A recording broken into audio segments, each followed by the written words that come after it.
hear me? Absolutely. You still look like a lovely peacock. How are you? I'm great. Now we're live, so I'm going to let you kick off and start introducing yourself. Hey, Wendy. So what I'll do is I'll let you do your introductions. If you want to talk for maybe 35 minutes, and I'll bob on with my questions, if that's okay. Sounds like a plan. Fab, it's over to you. Great. Lovely. That's great, everybody. Hello, everyone. It's Lisa from Barclay Jones here. I hope you're well. Welcome to, I think I'm the penultimate. I don't think I've ever been called penultimate, although that make a great middle name. Or maybe middle child, or maybe middle pooch, who knows. Right. We're going to be talking about automation today. It's one of those like long words that we spent a lot of time talking about this year, and finally the recruitment industry is getting their head around it, which is fabulous. So grab your cameras on your phones if we're not connected on LinkedIn. If you haven't got a flow code, set one up. Quite easy to do. Wasn't it amazing that a few years ago these lovely graphics became really sexy, and then they were a bit yesterday, and all of a sudden they're back? I'm loving it. It's like the boots that I've got in my cupboard, you know, pre-COVID. Anyway, so my specialty is I work with recruitment businesses. My job to run Barclay Jones and help my team help recruiters become more effective, more profitable, more speedy through automation, through content, through systems. My background is being an IT director and a marketing director, and my lovely team, all we do is work with recruitment agencies. I've done that for 20 years, would you believe? Don't look a day over 12, do I? We're going to talk about a few things today. Gin's going to get mentioned, Whippets are going to get mentioned. I might even mention Star Wars for those of you that care. We're going to talk about one of my lovely analogies, which is related to Homer Simpson. We're going to obviously get some automation in there. We're going to talk about hacks. We're going to talk about time. Gosh, we're going to put the world to rights. Because why not? Let's take 45 minutes not to think about anything that's going on in the outside world. For example, if you hear a loud thumping, that's the noise of the Christmas lights going on right outside my office door in the street, which means I'm sat at my desk doing this instead of in my boardroom. Otherwise, you could listen in. It's quite loud. Right. You need to write some stuff down. If you've paid for this ticket, don't just like, I'm a bit tired now, or, I've had a gin and tonic now. You're going to forget 90% of what I tell you unless you do something with it. Us mere mortals are not programmed to retain everything we learn, all the great stuff that you've heard from the other speakers today. Please do something with it. Don't just feel good that you've done something. It's a bit like, I don't know, buying some trainers and feeling great about the fact that you're getting fit. It don't work like that, does it? Equally, focus on the outcomes of some of the things that you could have done from today's sessions, including what I'm going to talk about and the final session as well. Just bear in mind, apparently during COVID, and I've learned this from the lovely Ben Carter at Bullhorn, that our attention span has become less than that of a goldfish, which says a lot, doesn't it? For those of you that support recruiters, you'll know their eyes glaze over quicker than you'd like. I would also say to you as well that a lot of the marketeers that we work with can be very frustrated. And the first thing I say is, well, let's fix that frustration by shoving you right at the heart of the sales process, which is quite terrifying, but actually very rewarding. Equally, you'll be the first one to hear me say less content, more marketing. And that's what we're going to talk about today, because none of us have got time to do stuff that offers zero value. Sometimes, though, the problem is having the time to think about not using our time to do that, especially when we're surrounded by everyone who thinks that they're great at marketing. Maybe you know who I'm talking about. We're all surrounded by many marketeers. But actually, the reality is we need less content to deliver really, really effective marketing. And also because the majority of the buyer's journey is done online and potentially via recruitment consultants, not via your website, not via you as marketeers or recruitment leaders. We've got to get a handle on this. If COVID has taught us anything, if the pandemic has given us any opportunities, it's to step back from how we do stuff and rethink. And I would also like to pose a question. I'm not going to ask for a poll, but you can obviously come in and chat to me, which would be lovely because I can multitask. But are we really in a candidate short market? I'd say we're absolutely not, unless astronauts, although we don't need many of them at the moment. I don't doubt the odd one of you on this session are genuinely candidate short. I don't think your data's short. And I don't think, well, I can guarantee if I gave you a time machine right now, you'd go back 24 months and start working your data harder. You'd start writing better job adverts. You'd start using automation to nurture candidates that weren't perfect for you at the time, but would be great for you in a couple of years. And then you wouldn't be using that statement, because I'm getting a bit tired of hearing it, if I'm honest. It's an excuse. It's an excuse for not actually managing our data properly. It's like job adverts don't work. Yes, they do if you write them properly. Statement alert. If I've seen anything, it's the one thing that we need to improve is our time management. Now, we can't create time out of nowhere, but we can actually make ourselves more effective with the time that we've got. It's that smart approach, isn't it? It's being specific and measurable and all that stuff. But right now, the industry, I think, has become very numb to how it operates. It's forgiving itself a bit too easily, spending too much time sourcing, doing stuff throughout the day that offers little value, spending a lot of time looking for stuff. And again, would you really find that what I'm about to say is a great idea? Hi, Mr. and Mrs. Client. Yeah, give me your job brief, and I'll write a job ad that's not really that great. And I will hamstring myself with piles of data that I've not been keeping clean for ages. And then I might spend loads of money on lots of external tech to compensate for my lack of talent pool. And eventually, I'll get you someone that might be okay. And if you're lucky, they won't get counter-offered. That's kind of where we are right now. And I'm not forgiving of that. Because again, if I had a time machine, I'd go back and remove this conversation. So depending on who you are in the room, whether you're a marketeer, a recruiter, a leader, we're all under some serious pressure right now. It's great pressure, by the way. A lot of us are crazy busy in all the right ways. And we're not having to homeschool anymore, which is one hell of a bonus. But you need to obviously focus on what's in it for you. What can we do with data automation and content that's actually going to improve things in 2022 or even tomorrow morning? So I'm a big fan of stepping back and being strategic and then getting tactical, not the other way around. Often marketeers are accused of just being really, really busy, but offering little value. And again, some of you might have really felt that during COVID last year. Furlough, fired, redundant, worried, stressed. As recruitment leaders, you might have been looking at your tech stack, your data stack, your people stack, and wondering, what have I been doing? It's a bit like snakes and ladders, this. Spent all these years building it, sliding back down. I think you should focus on these 6 things. Getting the right data onto your system and being precious about it. The content of your database is just as important as the content of your website, the content of your phone calls.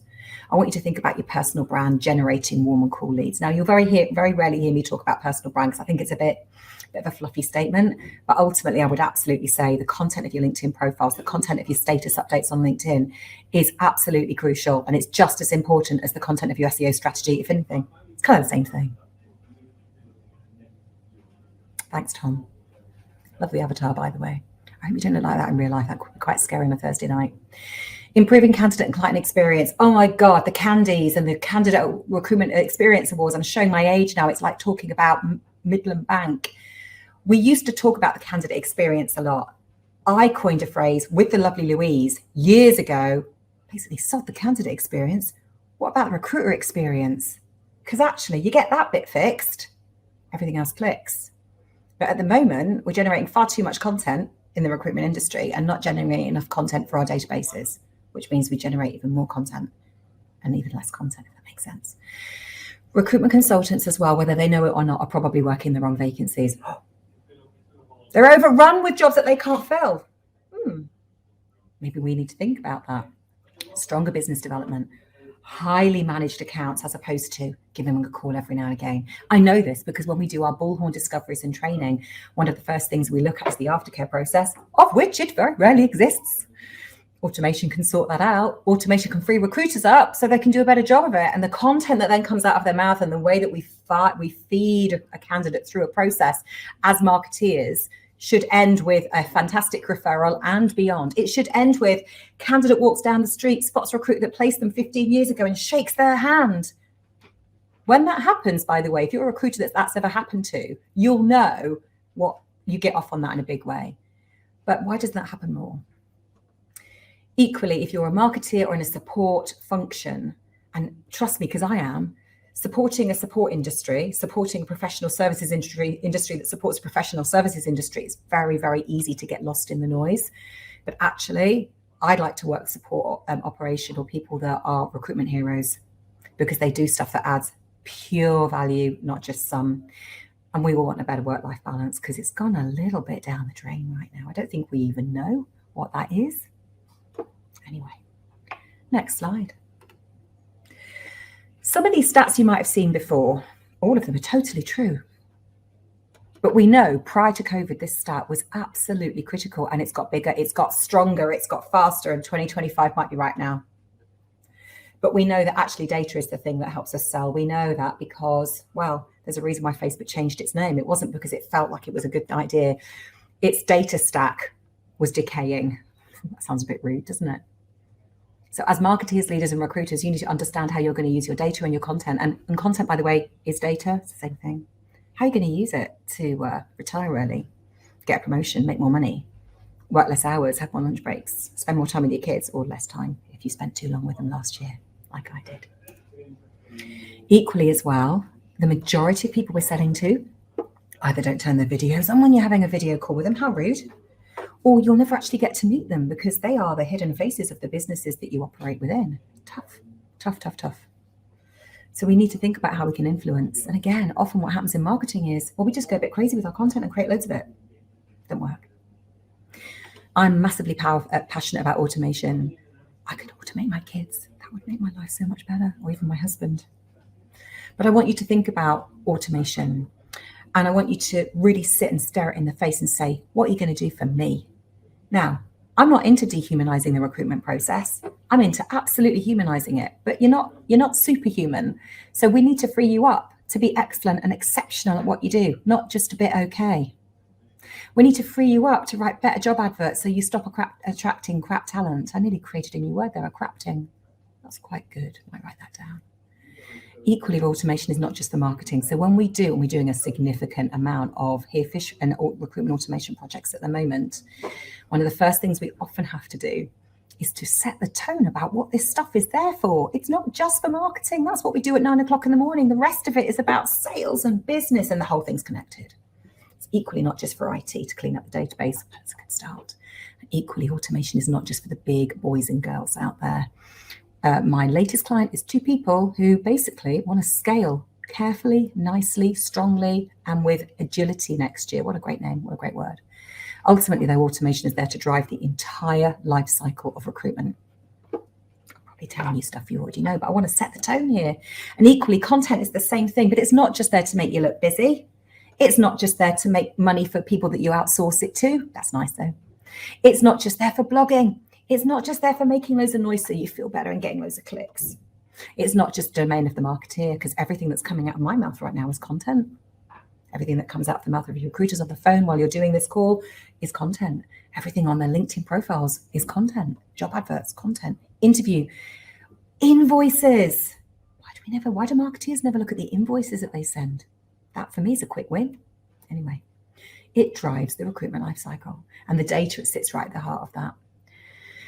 Now, this source comes from Serious Decisions, who also got it from Deloitte, which is probably a better stat, but 60-70% of this time you spend on content is a total waste. I'm not sure any of us signed up to that when we came back to work after COVID. But one of the challenges that we've got is we've got our content and we've got our automation, and often we just don't join them up very well. Or we've got our content and we've got our data and we don't necessarily join those up very well. And it's often because we're creating so much content, we haven't got time to think about what to do with it. Have a think about that. Now, I do love a nice triangle. You might know this because of my brand. It's a complete accident, by the way. And then I found this picture this morning of my little puppy. She's 3 years old now, and kind of asleep in her bed over there. She's called Leia, like Star Wars. See, I thought I'd get that in there. But being a marketeer, being a recruitment leader is all about multitasking. It's not just about picking up the phone, bashing it, and hoping to God you sell something. That was 20 years ago. We made a lot more money and drove faster cars. Now we have got a lot more to do than we ever thought possible. I think recruitment is a lot harder, but I don't think, therefore, we should forgive ourselves and self-flagellate, if I can get away with saying that on a recruitment marketing webinar. But I do love a good triangle. It's a joined up thing. It's the strongest shape in the universe. Here's a triangle. This is my dig up stupid model, and some food for thought for you around less content, more marketing, thinking about automation. Is the one thing that when we work with clients on stuff like this, we just get them to think. You hear a lot about segmenting data, and often recruitment marketeers don't even have access to the database. First thing we need to fix. But when I look at this, what I often find is in the clients that we start working with is the recruiters have got access to everything and they're managing everything, which means they're not doing a great job. Bless their hearts, they're too busy. LinkedIn would like to access everything. Billions and squillions of candidates on the system. There isn't really. We know that there's billions and squillions of aspirational, crazy people who would do the job if you paid them, but not necessarily because they're qualified. That's a nice way to cock up your inbox. I drew this diagram years ago, and it's just changed and got better over time, she says, but it's still the red, amber, green approach. Now, the green space, that segment of data. For me, a marketeer shouldn't really touch that. Marketeers should affect it with great content. A marketeer should be aware of it, but that's the domain of the recruitment consultant. They should be using their systems and their content and their automations to drive that green data around in circles, keeping people, referrals from candidates, referrals from clients. More vacancies, please, Mr. and Mrs. Client. Candidate, don't quit until I'm ready for you to quit, i.e. when my terms and conditions have run out, she says. Of course, that's not account management, is it? No, step away, Lisa. But we want that green to stay green. And if anything, we want it to be a bit bigger, don't we? The amber area is the domain of the marketeer. However, often they're all over the place as well. Everyone's doing everything, which means nobody's doing anything at all. That dirty, dormant area. Those candidates that were good when they went on the system, but then someone left. Or they applied for the job, screened, but nothing really happened with them. That kind of stuff. Or maybe candidates that have lapsed, clients that have lapsed, bad recruiters for allowing that to happen. Or actually, they're not superhuman and they need some automations. So for example, automating the account management lifecycle, in the very least, to remind recruiters when to show up for a call. That's not a bad use. And the content that might be shared to keep those contacts and clients active would be a really good start. It's been a long day. That FOMO area, though, in some of my clients, it's a lot deeper. It's oily, it's messy, it's nasty, it's distracting, and it stops a business in its tracks. Sometimes that red area at the very, very top is massive. It squeezes down the green and the amber area. And notice I call it red. I mean, it's pink, obviously, because I'm trying to squeeze my brand in there. It's red because it's a stop sign. It stops people from progressing. It stops them from using their own CRM first. They go outside. They look at lots of other places. The world record for sourcing candidates everywhere but your own CRM is with one of my current clients that we're currently unpicking, 17 different places to find a candidate before they looked at their own database. Some recruitment suppliers are making lots of money. Some recruitment consultants are very, very busy, and no doubt their candidates and clients are having a really crap time. And their competitors are doing really well on the back of it. So I want you to think about data and how it feeds your content and automation strategy. And I want you to make life really easy for yourselves. Create a rule that says yesterday's data is a year old and it belongs to the recruiters and they have KPIs to keep it green or they lose it. Work as a marketeer or recruitment leader to create automations and content that's going to keep that green zone green. Fertilize it. Just said that out loud. Think about the amber area, marketeers. Don't be shy. Be assertive. Don't be told not to touch it. Get in there. Get your sleeves rolled up. Now, if you've got 14 squillion people in that amber area, please don't hit it all at once. The internet won't like you for it. Your recruiters might not like you for it. Sending out 14,000 emails saying, can we have a new CV? Is a really stupid thing to do. But sending out 500, looking at your open rates, looking at your click-through rates, making sure that you can tackle the people that come back and they are actually relevant to you. But again, that's not my favorite automation. That's one of my least favorite. It's a really obvious thing to do. Let's not do obvious stuff with automations. Let's be a bit cleverer. Let's make sure that they don't see you coming. Yep, so, Tom, 17. If anyone wants to volunteer to give me 18, that's great. Lisa is always great value. Can you tell my kids this, please, Steve? Great value. I'm going to get a t-shirt, genuinely. Think about that triangle. Think about a recruiter going, I'm ignoring everything. I'm just going to look at everything else. And then I'm going to say systems don't offer me any value. And I'm not going to work with marketing or IT to do my job better. In fact, I'm going to behave like a hairdresser and rent a seat from my business. And when I go, it's like I was never there. Size of cozy. That green area, once you've got a plant, keep it alive unless it's a poinsettia. It's coming up to that time of year.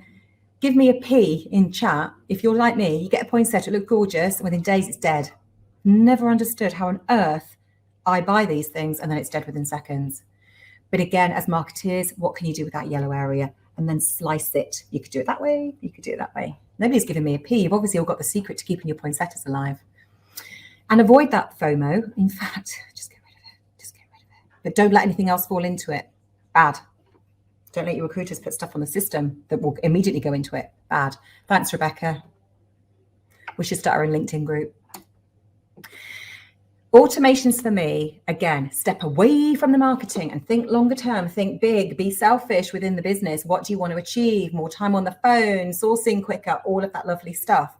Think about automations and the dashboards that now are available to you to tell you how effective you are with these things. This is possible. This has been possible for years. It's just that recruiters are only just waking up to it. Why? Well, we know why, because last year happened and it made us have a good, hard look. We had time to think about what is it we want to do. And we also had our bank balances and our kids putting pressure on us to think big and smart. Think about how data, automation, and content can really butt kick your business in 2022. Don't hold back on that, genuinely. There's a few P's in the room.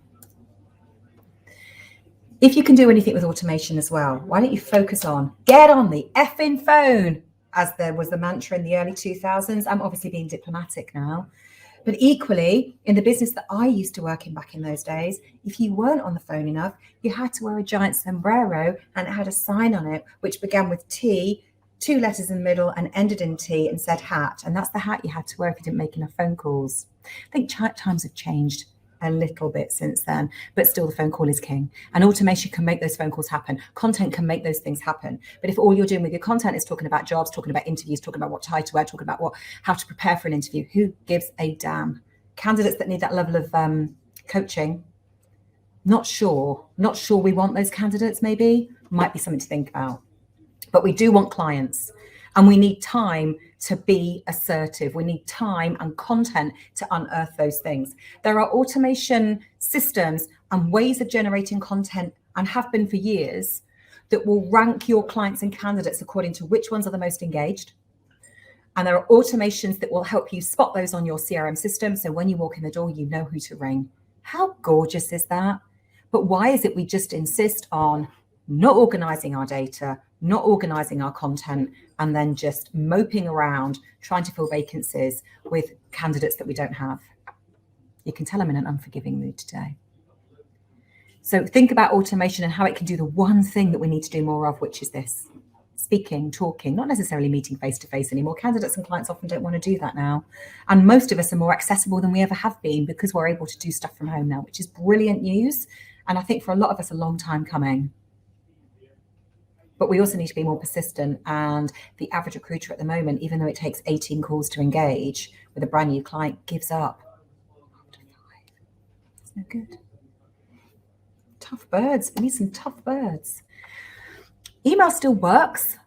The problem is the data that we're reliant on took a nosedive last year. Anyone that tried sending a mail shot in September and October last year when things started warming up probably felt the blood drain from their body when they started to see the number of bounces, hard bounces that were coming back. I certainly did. And it kind of hit me initially. I was like looking at the tech going, and then I was like, oh, because people have moved jobs involuntarily. So that's something to think about. We need to really, really fixate on the data that we've got on our databases. Slice it, poke it, poke it, poke it, make it work, kill it off, those kinds of things. Again, marketing next year needs to do this. But again, automation can do it on your behalf. There are some automation systems out there that will just get rid of it if it's of no value. And you have to be strong enough to feel that way. You know, if it's not got any contact details, for God's sake, why have we even got it in the first place? That's something to think about. You'd be surprised. Well, you probably wouldn't be, actually. And also the emails that we do send, often subject lines, sent at the wrong time to the wrong people with the wrong content, deleted, 50% of them, in fact. Think about your own inbox. How much is in the deleted items as opposed to the ones you've actioned? I think about that as well. Now, I've got a question here from Edward Segond von Bach. It's got ... a great name. Question: Lisa, do you think recruitment automation must give TA leaders the opportunity to reevaluate and reset recruiters' KPIs? And if yes, which ones? Oh, should have breathed while I was doing that. It absolutely should. That's a very leading question. Of course they should. And I don't think KPIs should ever be permanent. Obviously, there's the making money, but I kind of feel that shouldn't be a KPI because that's just like why you're there. It's like breathing. Please come to work and breathe. Oh, but by the way, I have to set you a KPI for you to make money. No. I definitely think data hygiene needs to be a KPI. I definitely think the way they manage their online profiles has to be a KPI. And obviously things like phone calls, obviously how they manage their data on their CRM system, because it is of acute value. It's not even, it's more precious than oil, because oil is a finite resource, as we are hearing. And I think personally, no KPI is permanent. I would absolutely say KPIs need reviewing on probably a quarterly basis, a bit like KPIs for teenagers. Once you've got them into a habit of doing certain things, you move on to the next thing that you want to change. That might be something to think about. So you might have some KPIs that are obvious, that are set in stone, and then others that as you grow your business and you develop your business, you adjust those KPIs. Something to think about. I hope that answers your question, Edward. Think about how automation can free up recruiters to make more calls. Think about how automation can attack the email issues that we are having. Those stats aren't nice, but they're there. And emails are still very effective. Interestingly, texts a lot more so, because we literally have this on us a lot more than we do our own loved ones. So we need to think about that. And again, content has a part to play there. Again, aim for something tangible with your content and your automations. That blog didn't generate me a vacancy. Well, when would it? But could it generate you time to generate a vacancy? I work with marketers quite a bit who find it difficult to generate ROI. And the one thing I'll say to them is, your recruiters are time starved. They need more time on the phones. They can excel and bring the money in. What are you going to do to make that happen? How can you use data, content, and automation to free them up to get on the phone? More importantly, how can you use content, data, and automation to generate warm calls? What we mean is, I've looked at my database. I can see these people are engaging. He's hot to trot. She's hot to trot. I'm hoping I'm speaking English here. She says hot to trot. They're all looking it up on Urban Dictionary. God knows what that's going to say. But if you could free up an hour, get your calculators out, an hour a day, and we work on average 48 weeks a year, 6 working weeks a year. You create some automations that clean up your data so you surf less. 13 hours a week on average, the average UK recruiter is spending sourcing for candidates 72% of the time they already had. You don't want to put that stat online, do you? Let me do that. But have a think about what that is worth. Now, if you're 150 grand recruiter, that's about 15 to 20 grand a year. That's a lot of money from a salary perspective, let alone for a billings opportunity perspective. So don't look at automation software, marketing, and content as a cost. You do it right, whoa, megabucks. You do it wrong, kill your data, and you're just busy fools. There you go. Automation software at the moment is, trust me, dirt cheap. If you had to pay commission to the businesses that you buy this stuff from based on how much time and money you'd make, life would be very different. But I do want you to think about what you do with that time. Hi, Glenn. Hi, Chelsea. Yeah, there we go. Famous names. Think again what the outcomes of this stuff is. The outcome of content should not be to make you busy. Like the outcome of an awards ceremony isn't just that you're going to wear a nice black dress, Glenn. It's actually next year needs to be probably about hiring less staff. Oh, I'm sorry. What did I say? What I mean is keeping the staff you've already got and making them more productive. Not worrying about the staff that you can't recruit because life is tough right now and people are moving around quite a bit. Very, very influential man in my life 15 years ago said, Lisa, build me systems that means I can attract average recruiters that can't work without me. Oh, what a cynical thing to say, but what a great idea. What a great idea. Equally, training. God forbid Lisa, who works for a training company, should be talking about training. We have learned some serious lessons in the last 2 years. You send an untrained recruiter to work from home, you're screwed. Same with managers. Oh, how do you manage them? Oh, you bring them back into the office as soon as you can. That didn't work either, did it? Monetizing your data. What value is it to you if it's in 17 different places and you don't even know where those places are? And when people leave, you didn't even know what they took with them. You need to be able to say to your client, you can't find what you're looking for anywhere else. I am the gatekeeper to your success. And ultimately the candidate and client experience, which again is a bit of a cliche, but oh my God, are we really suffering from that right now? But again, think about how much more you could bill if you can get your data, content, and automation strategy completely cracked, which obviously I've got some ideas for you, so do not worry. We're not just posing loads of questions today. Some other stats to just get you sorted here. Today isn't a training session. Today is just a pep talk to get you thinking about what you're going to do and handle the objections to being great at what you want to do as well. We know that if you don't treat people right, they'll quit on you, whether they be candidates, clients, or colleagues. And treating people right might just simply be a freaking happy birthday card. That might be all that it takes. Took my glasses off to accept that point though. Put them back on again so I can actually read what I'm doing. The data out there tells us that we are actively mismanaging our candidates. Actively. We bring them in under false pretenses by writing crappy job adverts. We then have no time, because we're sifting through crappy candidates, to manage the really good ones. Maybe what we do is stupidly use tech to funnel them onto the system. We don't give them any aftercare from a candidate application perspective. We then don't really necessarily screen them properly. So then what we do is, because we don't put them on the systems properly, we then advertise the job again. And they go, it's normal now for me to never speak to a recruiter and have to reapply for the same job every week just to get seen. It's not great. Hey, Chris. Everyone's getting shout outs today. The counter-offer market is quite hot at the moment. I bet if someone made some tech to actually eradicate that, they'd make a flipping fortune. There you go, Glenn. That's your new thing. Counter-offer software, making it going away. Like the Men in Black pen. You could just walk around when someone's been counter-offered and wave it in front of them, Glenn. Go on, build it. We know that if we manage candidates' expectations, we'll improve their experience. Same with clients, same with colleagues. Here's some tips, some ideas, some thoughts. You don't have to do them all. We've obviously got to get your data cleaned up, because recruiters, they're not your administrators. And you actually having admin these days doesn't feel right. No disrespect to administrators. I think they have powerful jobs to do to drive the sales process rather than just push paper around potentially. I'm not going to read all of these out, but again, point your content and your automations at these issues within your business, and stop forgiving yourselves as an industry for being pants in places. Stop blaming the candidate, and genuinely stop blaming the recruiter, because they probably don't know any better. Something to think about. That aftercare piece is massive. Equally, thinking about your clients, thinking about how you manage them, checking time, watch has run out. Ooh, look at that clock. Think clients, think reconversions.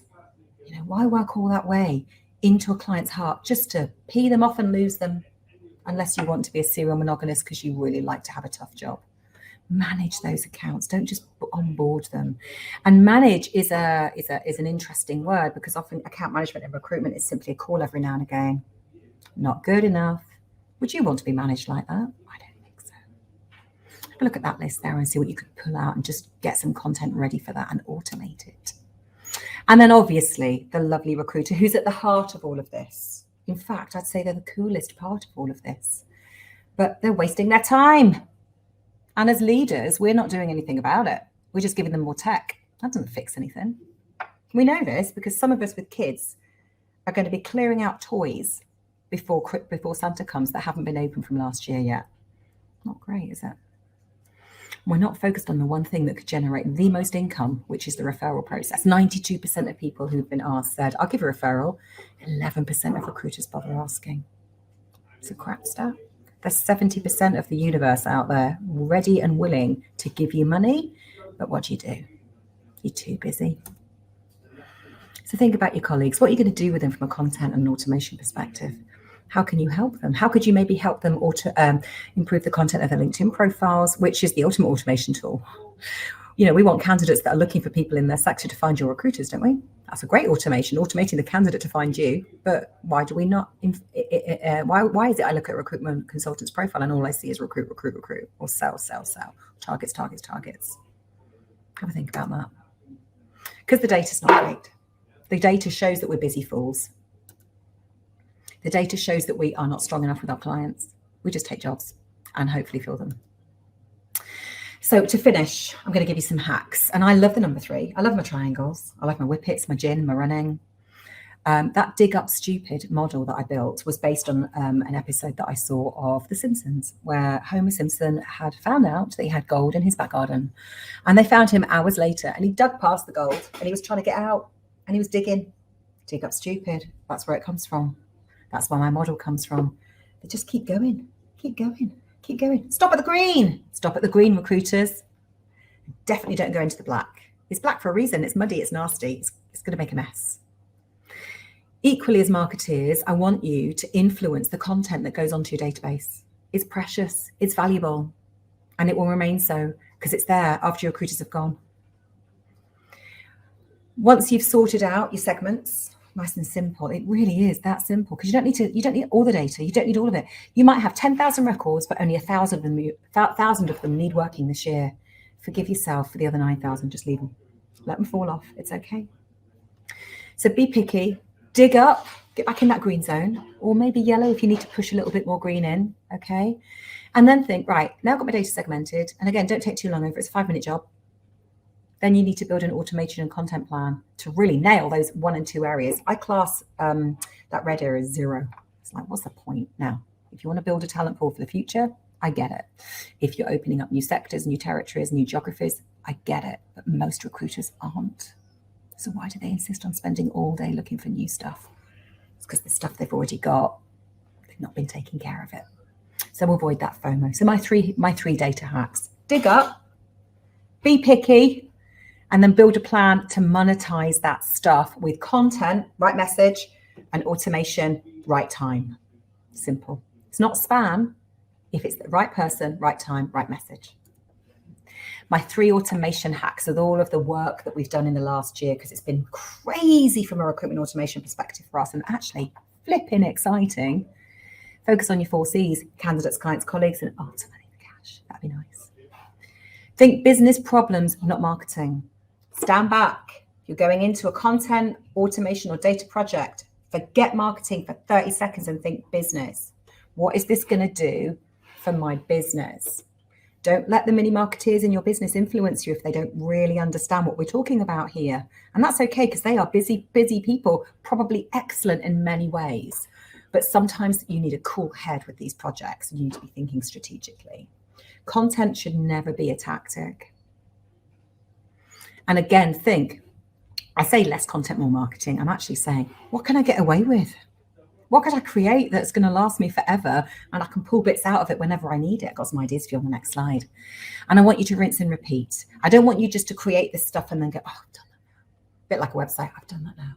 But actually, on a daily, weekly, monthly basis, look at these things, treat them like humans, and get them to work. Yeah. Do you have any points of data to evidence to, right, let me just check this in. Edward, these are great questions.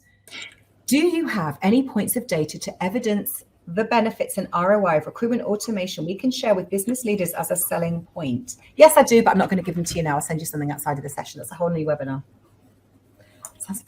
There's me talking about gin and whippets, and you're bringing the tone up. I'm loving it. There we go. So rinse and repeat. Focus on it. For me, automation, data, content is a cultural, strategic thing, not just something that you do when you've got a minute. It's so critical. My content hacks. Why are you writing stuff when there's plenty of stuff online? Why are you not finding stuff and repurposing it? Easier. Why aren't you repurposing stuff that's already doing very well on the interweb, and there's someone probably a lot better at you at content and SEO, and you've got not as much time on your hands as they do? Why aren't you curating instead of creating? Why aren't you speaking to your recruiters? And I say speaking, give them a chup, sit down with your mobile phone and record it. Why aren't you getting your recruiters to do monthly pop quiz questions? So for example, we'll come down in a second, but why aren't you asking your recruiters every month to ask all of their candidates the same question, and then compile the information that comes back, create some content? Not only are you improving the quality of the calls that are happening within your business, which by the way, has never been more important, you're also giving recruiters a reason to pick the phone up, which has never been more important. And you're saving time on creating content, which has never been more important. Equally as well, think date-driven first and high yield or high-end hero content second. What I mean is, if you're at a dinner party and everyone's talking about something that happened today and you have no idea what you're there talking about, shame on you. And it's the same in marketing and sales. If you are a rail specialist in recruitment and your clients keep telling you that they want more women in their business, and you don't know when Women in Rail, the event is, or the week is within the year for the UK, shame on you. But because we spend so much time doing all the other stuff, we're not aware of the things that are happening, whether we like it or not. So I always say, if you're going to create a content plan, the first thing you focus on is the stuff that's going to happen, whether you like it or not, that's important to your personas, to the people you're trying to sell to and get their CVs from. And once you've got that curation piece, that recruiter's brain download, and obviously their candidates and clients, and then you've also got your date-driven content nailed, you might need to create very little. But ultimately, here's 5 ideas, 5 podcasts every IT developer or every doctor or every teacher or every carer needs to subscribe to, because that's a big deal. We're all walking everywhere at the moment, aren't we? 10 apps that everybody needs on their phone, or top awards in that sector, or events that every of that sector needs. And one of my favorite pieces of content, what my mum thinks I do, but what I actually do. Because I think if you could speak to your candidates and clients and ask them that question, what does your mum or what does your mate actually think you do for a living? You'll get them giggling, because what they do is probably quite a technical thing. We all do technical jobs, but in reality, them explaining it to lay people is almost impossible. But you create a great piece of content. And then for God's sake, and I see this with nearly every single recruitment website I go to, it's unoptimized because we've been too busy to do the one thing that Google cares about. So have a think about those 3 content hacks. And that's me done. And I've got lots of noise in the background because someone's about to come in and tell me to shut up, because that's what happens, isn't it? I'm not going to tell you to shut up. Thank you very much for that. I'm going to just invite the next lot of speakers. I'm just going to turn your camera off for you. So I've got one more question I wanted to ask you. Let me just do that at the same time as getting the last couple of speakers up, which was, what do you think is the coolest tool for recruiters? Themselves. Yeah, I think the coolest tool in recruitment, and has always been, is the recruiter. It's just that they are hamstringed under the weight, or stringed under the weight of too much tech, not enough process, and definitely too much data and not enough information. And I think we need to refocus ourselves back on these people, because again, the recruitment industry is really suffering from treating their candidates and clients well, but there's humans at the heart of that. And I don't want to sound, well, it doesn't really matter if I sound too HRE.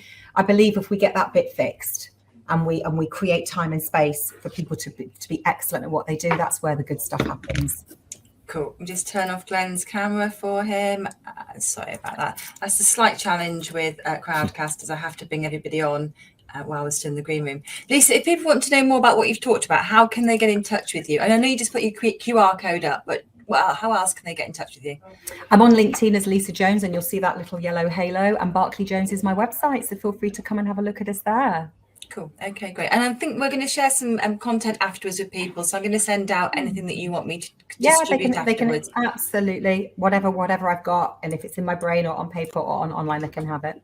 Fabulous. Thank you. Well, you kept absolutely brilliantly to time, and we managed to get a couple of questions in. So thank you very much, Lisa. Good to see you all.